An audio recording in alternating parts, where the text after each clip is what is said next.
Well, as I sit here, you just, if you finish now, take a trip to Ikeja, the Murtala Mohammed International Airport, and see the crisis that our people are in at this period in trying to travel and trying to go home, either within Nigeria or outside Nigeria. Then you go to Ojota and see the crisis in terms of traveling on the roads.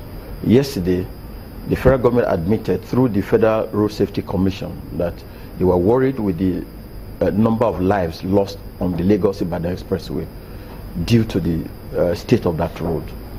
So you expect that at this time, the priority of any government will be how to address the commotion following the desire for people to travel either today or in the period coming with the holidays.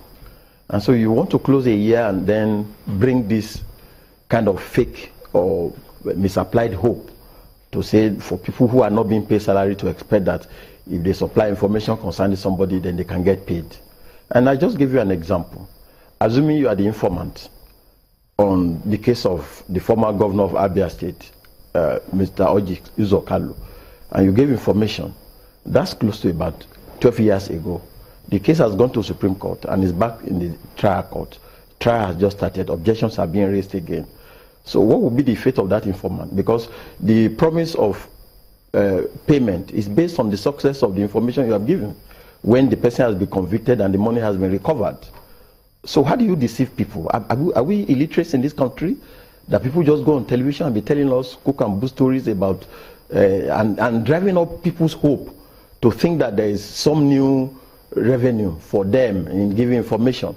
And when surely the Minister of Finance has no capacity to convict any person, any information you give will be subjected to the regular investigation, and the person will be dragged to court, and then there will be a conviction. If after that conviction he doesn't appeal against it, and the government successfully recovers the money, it's when you get your money. And then, Suleiman, take a look at what has happened to the Abacha family in terms of recovery of loot. As we are here sitting today, government is still trying to recover money from Switzerland and so those other countries. Assuming you were the one that gave the information, what will have been your fate since 1994? So I think that we should get ourselves concerned about what are we doing to get the price of exchange rate, the cost of exchange rate to get down. I slept in darkness throughout yesterday. There was no electricity supply. What is the government doing about that? We'll explore that further. We'll go to Abuja.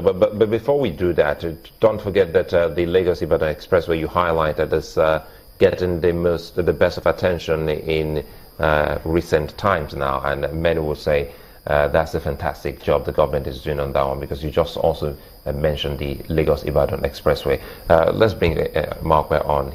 Markwe.